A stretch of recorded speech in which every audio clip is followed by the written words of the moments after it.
Hello friends, welcome to Johnny Talks. तो आज की इस वीडियो में दोस्तों हम डिस्कस करेंगे हिस्ट्री, पॉलिटी, जियोग्राफी, साइंस और एचपीजीके के बहुत ही महत्वपूर्ण प्रश्न जो कि आपके एचपी सेक्रेटरी क्लर्क एग्जाम और अन्य एचपीएसएससी के सभी एग्जाम के लिए काफ़ी हेल्पफुल होंगे। तो दोस्तों एचपी सेक्रेटरी क्लर्क एग्जाम से संबंधित हमारी ये जो क्लास है वो 32वीं क्लास है। अगर इससे पहले की 31 क्लासेस आपने नहीं देखी हैं तो आप हमारे चैनल की प्लेलिस्ट पर जाकर देख सकते हैं और अपनी तैयारी को बूस्टअप कर सकते हैं। और अगर आप इस वीडियो की पीडीएफ प्राप्त करना चाहते हैं तो आप हमारे टेलीग्राम चैनल को ज्वाइन कर सकते हैं, जिसका लिंक जो है आपको डिस्क्रिप्शन में मिल जाएगा।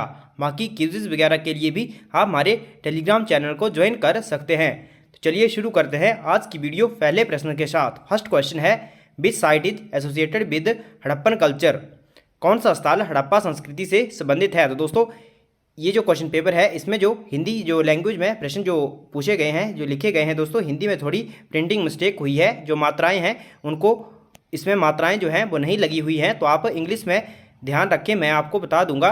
तो जो हिंदी मीडियम के स्टूडेंट हैं उनको मैं उन्होंने पेपर की ओर ध्यान नहीं देना है, क्योंकि इसमें काफ़ी ज़्यादा मिस्टेक हैं। हर एक क्वेश्चन में जो टाइपिंग एरर है वो हुआ है, यानी कि मात्राएँ नहीं लगाई गई हैं।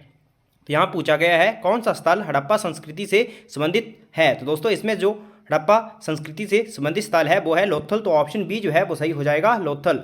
आप सभी को पता है दोस्तों लोथल जो था एक प्रसिद्ध स्थल था हड़प्पा जो सभ्यता थी उसमें। लोथल जो था ये एक बंदरगाह था। और कहाँ था दोस्तों, कहाँ है ये? वर्तमान गुजरात राज्य के अंतर्गत पड़ता था। और दोस्तों इसकी जो खोज थी लोथल जो स्थल है सिंधु घाटी सभ्यता का, इसकी खोज 1954 में एसआर राव के द्वारा करी गई थी। और जो लोथल है दोस्तों इसे लघु हड़प्पा या फिर लघु मोहनजोदड़ो के नाम से भी जाना जाता है। और लोथल में ही दोस्तों जो चावल है उसके जो अवशेष हैं वो भी प्राप्त हुए हैं। मैं आपको इससे संबंधित दोस्तों एक फैक्ट बता देता हूँ, सिंधु घाटी सभ्यता से संबंधित फैक्ट बता देता हूँ। आप सभी ने पढ़ा होगा जो सिंधु घाटी सभ्यता की खोज है वो कब हुई थी? ये 1921 में हुई थी, जब हड़प्पा स्थल खोजा गया था 1921 में। लेकिन दोस्तों जो ब्रिटिश ईस्ट इंडिया कंपनी के एक अधिकारी थे चार्ल्स मैसन के नाम से, उन्होंने जो हड़प्पा से संबंधित स्थल थे 1833 से लेके 1838 तक दोस्तों इन्होंने जो हड़प्पा से संबंधित स्थल थे उनको उनकी खोज करी थी, यानी कि उनके अवशेष जो थे वो प्राप्त करे थे। लेकिन आधिकारिक रूप से 1921 में इस खोज का कार्य प्रारंभ हुआ था और दयाराम साहनी के द्वारा हड़प्पा स्थल को खोजा गया था। तो आपने ये भी याद रखना है अगर एग्जाम में आए किस ब्रिटिश इंडियन अधिकारी ने सबसे पहले हड़प्पा जो संस्कृति है इसके अवशेषों को खोजा था, तो वो थे चार्ल्स मैसन। नेक्स्ट क्वेश्चन है, which is said to be the oldest Jain scripture? तो आपको बताना है सबसे पुराना जैन धर्म ग्रंथ कौन माना जाता है। तो सबसे पुराना जो जैन धर्म ग्रंथ माना जाता है दोस्तों वो है 12 अंग, यानी कि 12 अंगास। तो ऑप्शन ए सही हो जाएगा, 12 अंग। और दोस्तों 14 पूर्व जो है ये भी काफ़ी प्रसिद्ध यानी कि जैन स्क्रिप्चर है। और बात कर लेते हैं जैन धर्म ग्रंथ की। दोस्तों आप सभी को पता है जिस तरह जो बौद्ध धर्म है उसमें उसके लिए 4 संगतियाँ हुई थी समय समय पर, तो जो जैन धर्म है इसमें भी 2 संगतियाँ हुई थी। जो पहली संगति हुई है दोस्तों ये हुई थी पाटलिपुत्र में, और इसकी जो अध्यक्षता थी वो करी गई थी स्थूलभद्र के द्वारा। और दूसरी जो जैन संगति हुई थी ये हुई थी 512 ईस्वी में। 512 ईस्वी में कहाँ हुई थी? गुजरात के बल्लभी में हुई थी। और इसकी जो अध्यक्षता करी गई थी वो देवाधिक क्षमा श्रवण के द्वारा करी गई थी। तो जो बौद्ध धर्म है दोस्तों उसमें 4 बौद्ध संगतियाँ हुई थी, और जो जैन धर्म है उसमें 2 जैन संगतियाँ हुई थी। मैंने आपको बता दिया दोनों के बारे में। नेक्स्ट जो क्वेश्चन है वो है, Alauddin Khilji introduced market reform? Alauddin Khilji ने बाजार सुधार प्रारंभ किए। तो किस लिए दोस्तों अलाउद्दीन खिलजी ने किस लिए बाजार सुधार प्रारंभ किए थे? तो इससे इंपॉर्टेंट क्वेश्चन एक ये हो गया, ये भी प्रश्न आता है कि जो बाजार कंट्रोल प्राइस नीति है दोस्तों वो किसके द्वारा शुरू करी गई थी? तो यह अलाउद्दीन खिलजी के द्वारा शुरू करी गई थी। यहाँ पर पूछा है किस लिए करी गई थी, तो ये करी गई थी दोस्तों to maintain a large army economically. तो ऑप्शन सी जो है वो सही हो जाएगा, किफायती रूप से एक बड़ी सेना को बनाए रखने के लिए। तो ऑप्शन सी जो है वो इसका सही हो जाएगा। और बात कर लेते हैं अलाउद्दीन खिलजी की। दोस्तों अलाउद्दीन खिलजी पहला शासक था जिसने अपनी सेना को नकद वेतन देने की प्रथा जो थी शुरू करी थी, और इसने घोड़ा दागने और सैनिकों के लिए हुलिया जो प्रणाली थी वो भी शुरू करी थी, अलाउद्दीन खिलजी के द्वारा शुरू करी गई थी। नेक्स्ट क्वेश्चन है, a Pala ruler who was raised to the throne by different section of people was? Pala शासक जिसने जनता के विभिन्न वर्गों द्वारा सिंहासन तक बढ़ाया गया था। तो दोस्तों ये किसकी बात हो रही है, तो वह पाल शासक था गोपाल। ऑप्शन ए जो है वो सही हो जाएगा। जब दोस्तों हर्षवर्धन और जो गौड़ नरेश था शशांक जिसकी मृत्यु हो जाती है, तो बंगाल में दोस्तों स्थिति जो थी वो अनकंट्रोल हो जाती है। तो फिर गोपाल जो था ये एक सामंत था, तो जो सामंत थे उन्होंने मिलकर गोपाल को राजा बनाया था। ऑप्शन ए जो है यही पूछा गया है कि गोपाल शासक कौन भयपाल शासक था जिसे जनता के द्वारा दोस्तों सिंहासन तक बढ़ाया गया था, वे था गोपाल। ऑप्शन ए जो है वो सही हो जाएगा, गोपाल। गोपाल के द्वारा दोस्तों जो बंगाल का पाल वंश था उसकी स्थापना करी गई थी। और गोपाल जो है इसका पुत्र था दोस्तों धर्मपाल, और धर्मपाल वही है जिसने दोस्तों जो विक्रमशिला यूनिवर्सिटी है उसकी स्थापना करी थी। विक्रमशिला विश्वविद्यालय की स्थापना धर्मपाल के द्वारा करी गई थी। और देवपाल जो था दोस्तों इस वंश का सबसे शक्तिशाली शासक था जिसने असम और उड़ीसा के राजाओं को पराजित किया था। और दोस्तों और जो राष्ट्रकूट राजा था अमोघ वर्षा उसको हराया था। तो वेरी वेरी इंपॉर्टेंट क्वेश्चन बन जाते हैं इस डायनेस्टी से, जो बंगाल की पाल डायनेस्टी है। नेक्स्ट क्वेश्चन है दीन इलाही वाज एक्सेप्टेड बाय। आपको बताना है दीन ए इलाही किसने स्वीकार किया था। तो दोस्तों आई होप वीडियो आपको पसंद आ रही होगी। इससे ज़्यादा डिटेल में आपको किसी भी चैनल पर प्रश्न डिस्कस करने को नहीं मिलेंगे। अगर दोस्तों आप चैनल पर पहली बार विजिट कर रहे हो तो प्लीज़ चैनल को जरूर सब्सक्राइब करें, हमें सपोर्ट करें। तो क्वेश्चन है दीन ए इलाही वाज एक्सेप्टेड बाय। दीन ए इलाही किसने स्वीकार किया था। तो दोस्तों दीन ए इलाही जो है इसको स्वीकार किया गया था बीरबल के द्वारा। ऑप्शन ए जो है वो सही हो जाएगा, बीरबल। तो दोस्तों दीन ए इलाही को स्वीकार करने वाला अंतिम और पहला जो हिंदू था वो था बीरबल। और बात करें दीन ए इलाही की दोस्तों, इसको अकबर के द्वारा शुरू किया गया था। 1582 ईस्वी में इसको शुरू किया गया था। और दीन ए इलाही का जो उद्देश्य था दोस्तों वो सभी धर्मों के बीच सामंजस्य को बिठाना था। नेक्स्ट जो क्वेश्चन है वो है the Congress split into moderates and extremist in the session at. आपको बताना है किस अधिवेशन में कांग्रेस नरमपंथी और गर्मपंथी दलों में विभक्त हो गई थी। तो ये हुई थी दोस्तों 1907 के सूरत अधिवेशन में। ऑप्शन डी सही हो जाएगा, सूरत अधिवेशन। और कब हुआ था ये हुआ था 1907 में। और इसकी अध्यक्षता किसके द्वारा करी गई थी दोस्तों, तो इसकी जो अध्यक्षता है वो किसके द्वारा करी गई थी, तो इसकी जो अध्यक्षता है वो रास बिहारी घोष के द्वारा करी गई थी। Very very important question. Next जो है और एक जो है दोस्तों लखनऊ सेशन जो है ये काफ़ी इंपॉर्टेंट है, 1916 में हुआ था। इसमें जो गर्म दल और नर्म दल था इनके बीच में जो विभाजन हुआ था वो एक हो गए थे। और जो बाल गंगाधर तिलक थे वो भी मुस्लिम लीग और जो भारतीय राष्ट्रीय कांग्रेस थी उनके बीच भी जो समझौता था वो हो गया था। इसको लखनऊ समझौता या फिर लखनऊ पैक्ट के नाम से जाना जाता है। नेक्स्ट है डायरेक्टिव प्रिंसिपल और state policy included in the constitution of India have been inspired by the constitution of. Bharat के संविधान में शामिल राज्य के नीति निर्देशक तत्व किस देश के संविधान से उत्प्रेरित है। तो दोस्तों जो directive principle of state policy हैं किसके संविधान से ली गई हैं, तो ये ली गई हैं आयरलैंड के संविधान से। ऑप्शन बी जो है वो सही हो जाएगा, आयरलैंड। और बात करें आयरलैंड के संविधान से अन्य, तो दोस्तों राष्ट्रपति की जो निर्वाचन पद्धति है वो भी आयरलैंड के संविधान से ली गई है। और जो राज्यसभा के सदस्यों का नामांकन होता है वो भी आयरलैंड के संविधान से लिया गया है। तो काफ़ी इंपॉर्टेंट क्वेश्चन है। नेक्स्ट है who appoints the prime minister of India. Bharat के प्रधानमंत्री को कौन नियुक्त करता है। तो आप सभी को पता है दोस्तों भारत में जो भारत का प्रधानमंत्री होता है उसकी नियुक्ति करी जाती है राष्ट्रपति के द्वारा। ऑप्शन ए सही हो जाएगा, राष्ट्रपति के द्वारा। तो दोस्तों जो राष्ट्रपति प्रधानमंत्री जो होता है वो भारत में जो लोकसभा का बहुमत दल का नेता होता है और उसी को दोस्तों राष्ट्रपति के द्वारा प्रधानमंत्री नियुक्त किया जाता है जो बहुमत लेने वाला नेता होता है।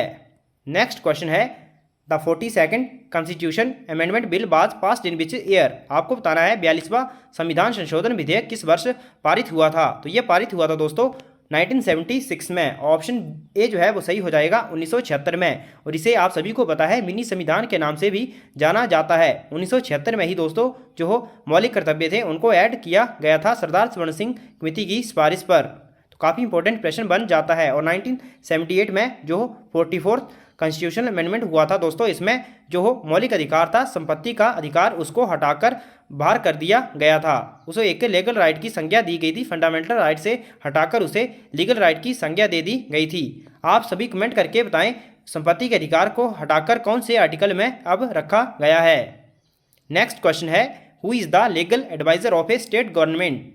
आप सभी को बताना है राज्य सरकार का विधिक सलाहकार कौन होता है। तो दोस्तों राज्य सरकार का जो विधिक सलाहकार होता है वो होता है एडवोकेट जनरल। ऑप्शन ए सही हो जाएगा, एडवोकेट जनरल। तो आर्टिकल 165 में दोस्तों एडवोकेट जनरल का वर्णन है, यानी कि जो एक सरकार राज्य सरकार का जो राज्यपाल होते हैं उनके द्वारा दोस्तों एडवोकेट जनरल की नियुक्ति करी जाती है एक राज्य में। तो ऑप्शन ए जो है वो सही हो जाएगा, एडवोकेट जनरल। जिस तरह दोस्तों सेंटर में अटॉर्नी जनरल होता है, उसी तरह दोस्तों स्टेट में एडवोकेट जनरल होता है, राज्य का विधिक सलाहकार। और जो अटॉर्नी जनरल है, इस जो महान्यायवादी होता है दोस्तों, यह सरकार का प्रथम जो विधिक अधिकारी होता है। नेक्स्ट है, the latitude of a place expresses its angular position relative to the plane of. तो आपको बताना है किसी स्थान का अक्षांश डैश डैश के तल के सापेक्ष उसकी कौन स्थिति को अभिव्यक्त करता है। तो ये है दोस्तों इक्वेटर। तो ऑप्शन बी जो है वो सही हो जाएगा, भूमध्य रेखा। नेक्स्ट है, local thunderstorm nor'wester are prominent in. तो स्थानिक तड़ित झंझा नॉर्वेस्टर प्रधानता है। तो दोस्तों ये जो नॉर्वेस्टर है ये कहाँ पर चलता है, तो ये चलता है पश्चिम बंगाल में। तो ऑप्शन बी सही हो जाएगा, वेस्ट बंगाल।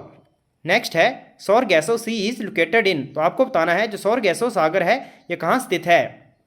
तो दोस्तों सौरगैसो सागर मैंने काफ़ी बार अपनी वीडियोस में इसके बारे में डिस्कस करा है। तो ये जो कहाँ है, ये है उत्तरी अटलांटिक महासागर में। ऑप्शन ये जो है वो सही हो जाएगा। ये महासागर के अंदर दोस्तों एक सागर है जो स्वेलों के द्वारा निर्मित है। काफ़ी बार प्रश्न पूछा गया है इस तरह। नेक्स्ट है, which is the capital of Japan. तो जापान की कैपिटल आपको बताना है इनमें से कौन सी है। तो काफ़ी आसान प्रश्न है। जापान की कैपिटल है दोस्तों टोक्यो। ऑप्शन डी सही हो जाएगा। और ये है कौन से द्वीप पर स्थित है, तो ये है होंशु द्वीप पर स्थित है। बीजिंग जो है वो चाइना की कैपिटल है। और बात करें दोस्तों नागासाकी की, तो ये वही स्थान है। सेकेंड वर्ल्ड वॉर के दौरान दोस्तों यहाँ पर अमेरिका के द्वारा बम फेंका गया था। तो 6 अगस्त को दोस्तों हिरोशिमा पर बम फेंका गया था, जिसका जो नाम था दोस्तों वो था लिटिल बॉय। और जो नागासाकी है, इस पर जो बम फेंका गया था वो 9 अगस्त 1945 को फेंका गया था। और इस पर जो बम फेंका गया था उसका नाम था फैटमैन। नेक्स्ट क्वेश्चन है, which is the fastest growing tree. सबसे तेजी से बढ़ने वाला वृक्ष कौन सा है, इसमें आपको बताना है। तो ये है दोस्तों यूकेलिप्टस। ऑप्शन सी जो है वो सही हो जाएगा, यूकेलिप्टस। ये ऐसा पौधा है दोस्तों, ये जल को भी शुद्ध करता है। नेक्स्ट है, which is a drought prone area. कौन सा सूखा प्रवण क्षेत्र है, आपको बताना है इनमें से। तो दोस्तों इसमें जो ड्रॉट प्रोन एरिया है वो है रायलसीमा। ऑप्शन बी सही हो जाएगा, रायलसीमा।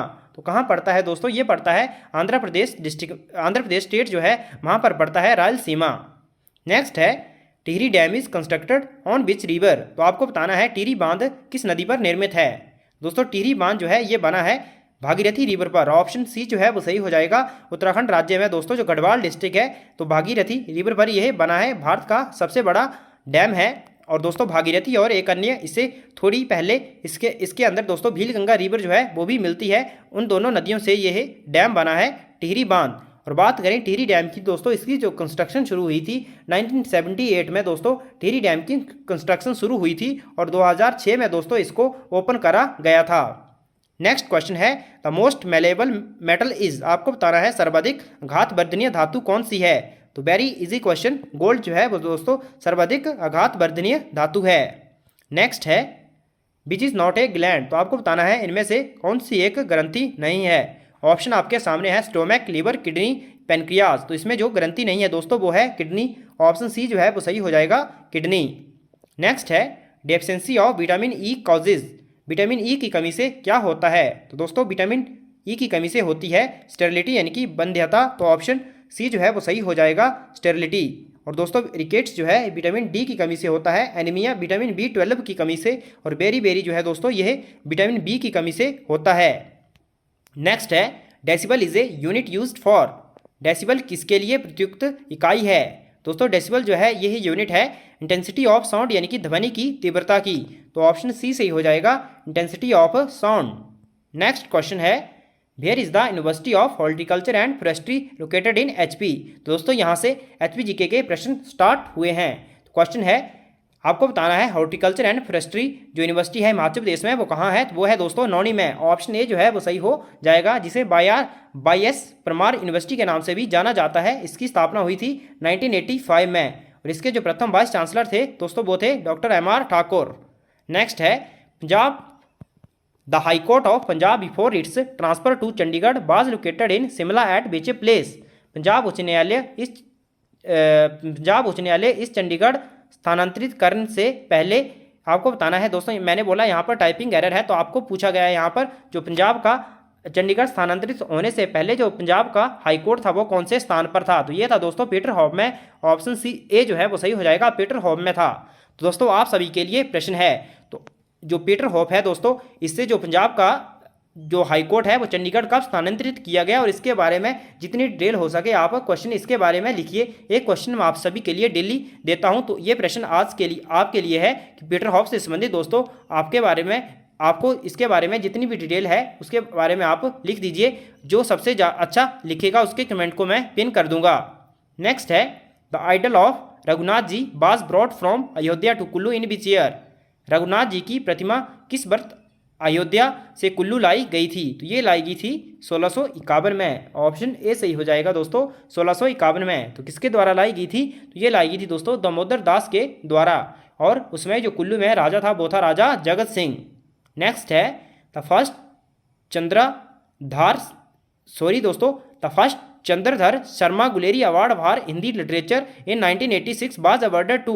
तो आपको बताना है 1986 में हिंदी साहित्य के लिए प्रथम चंद्रधर शर्मा गुलेरी अवार्ड किसे दिया गया था। तो दोस्तों प्रथम चंद्रधर शर्मा गुलेरी अवार्ड जो है वो दिया गया था श्री केशव को हिंदी साहित्य के लिए। तो ऑप्शन ए सही हो जाएगा, श्री केशव।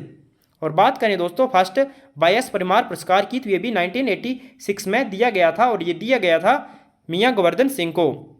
अब बात कर लेते हैं दोस्तों चंद्रधर शर्मा गुलेरी के बारे में। दोस्तों ये प्रसिद्ध लेखक और साहित्यकार थे। इनकी प्रसिद्ध पुस्तक है उसने कहा था, और दोस्तों इनका जो मूल गांव था, पैतृक गांव था दोस्तों, ये कांगड़ा का गुलेर था, और इनका जो जन्म हुआ था वैसे वो जयपुर में हुआ था। नेक्स्ट क्वेश्चन है इन विच डिस्ट्रिक्ट बाद Himachal first music studio sound of mountain established in the year 1986। तो आपको बताना है किस जिले में वर्ष 1986 में हिमाचल का प्रथम music studio sound of mountain स्थापित किया गया था। तो ये स्थापित किया गया दोस्तों मंडी डिस्ट्रिक्ट में। ऑप्शन बी सही हो जाएगा, मंडी।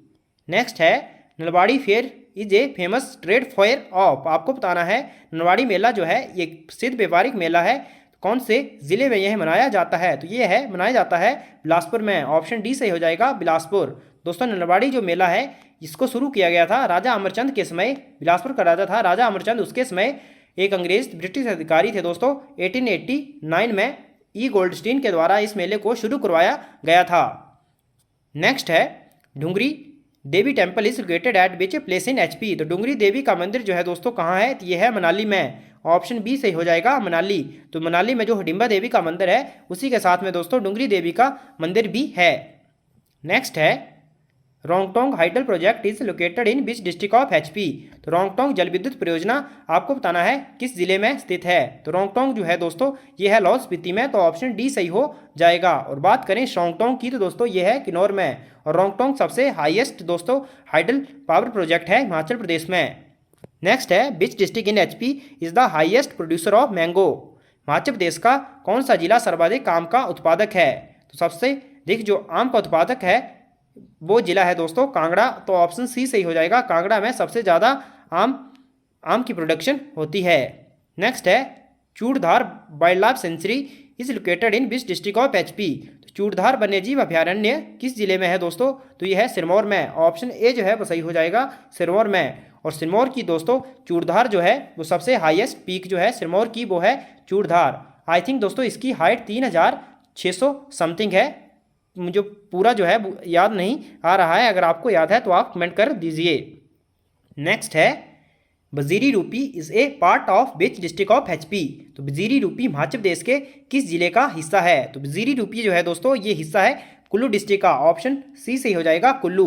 और बात करें कुल्लू जिले की दोस्तों, कुल्लू जिले के अंतर्गत 7 जो हैं ये 7 जो बजीरी रूपियाँ हैं इनके 7 इसके अंदर 7 जो हैं 7 ये है आती हैं। उनमें जो मुख्य है दोस्तों जो 7 रूपियाँ हैं इसमें एक बजीरी रूपी है, एक है प्रोल बजीरी है जिसके अंतर्गत जो वर्तमान कुल्लू शहर आता है, एक जो है दोस्तों वो बजीरी भंगाल है, और एक जो है वो बजीरी लग महाराज और बजीरी सिराज, और फिर एक जो बस्ती है जो बजीरी लग महाराज और बजीरी लगसारी। इनकी टोटल जो है दोस्तों वो 7 बजीरियाँ आती हैं कुल्लू डिस्ट्रिक्ट के अंतर्गत। नेक्स्ट है which princely state of HP initially refuse to join the Indian union in 1947। 1947 में हिमाचल प्रदेश को किस रियासत ने प्रारंभ में भारतीय संघ में शामिल होने से इनकार कर दिया था? तो ये जो रियासत थी दोस्तों वो थी बिलासपुर। ऑप्शन डी सही हो जाएगा, बिलासपुर। इसने भारतीय संघ में शामिल होने से इनकार कर दिया था, लेकिन दोस्तों बाद में बिलासपुर को मना लिया गया था और दोस्तों यह 5वां जिला बना था हिमाचल प्रदेश का। 1 जुलाई 1954 को 5वां जिला बना था हिमाचल प्रदेश का। नेक्स्ट है, which British officer discovered the spot where Shimla was later built as a hill station? तो दोस्तों किस अंग्रेज अधिकारी ने जो शिमला है उसको हिल स्टेशन के रूप में खोजा था? ऑप्शन ए सही हो जाएगा, मेजर कैनेडी। ऑप्शन ए सही हो जाएगा, मेजर कैनेडी के द्वारा। और मेजर कैनेडी के द्वारा ही दोस्तों शिमला में पहली बार आलू की खेती जो थी वो शुरू करवाई गई थी। नेक्स्ट है, वैदिक name of river Ravi is? तो रावी नदी का वैदिक नाम क्या है? दोस्तों पिछली वीडियो में मैंने इसमें जो दोस्तों कई बार आप सभी को पता है एचपीएससी जो है ऑप्शन जो है वो गलत दे देता है। तो इसमें पूछा गया था रावी नदी का वैदिक नाम। तो वैदिक नाम जो था दोस्तों उस क्वेश्चन में नहीं दिया हुआ था, वहाँ पर इरावती दिया हुआ था। इरावती जो है वो रावी नदी का सांस्कृतिक नाम है और वैदिक नाम जो है वो है पुरुषनी। तो ऑप्शन ए सही हो जाएगा, पुरुषनी। नेक्स्ट है, Kunihar valley is situated in which district of HP? तो कुनिहार घाटी हिमाचल प्रदेश के कौन से जिले में है? तो यह है दोस्तों सोलन। ऑप्शन ए जो है वो सही हो जाएगा। और ब्रिटिश टाइम में दोस्तों कुनिहार को छोटी बिलायत या फिर मिनी बिलायत के नाम से भी जाना जाता था। तो आई होप दोस्तों वीडियो आपको पसंद आई होगी। मैंने आपको बताया है दोस्तों हमने एचपी सेक्रेटरी क्लर्क एग्जाम के लिए 50+ क्लासेस का टारगेट रखा है। तो आज 32 क्लासेस कंप्लीट हो चुकी हैं। अगर आप हमारे चैनल से अभी जुड़े हैं तो चैनल को जरूर सब्सक्राइब कर दीजिए। Thanks for watching. God bless you all.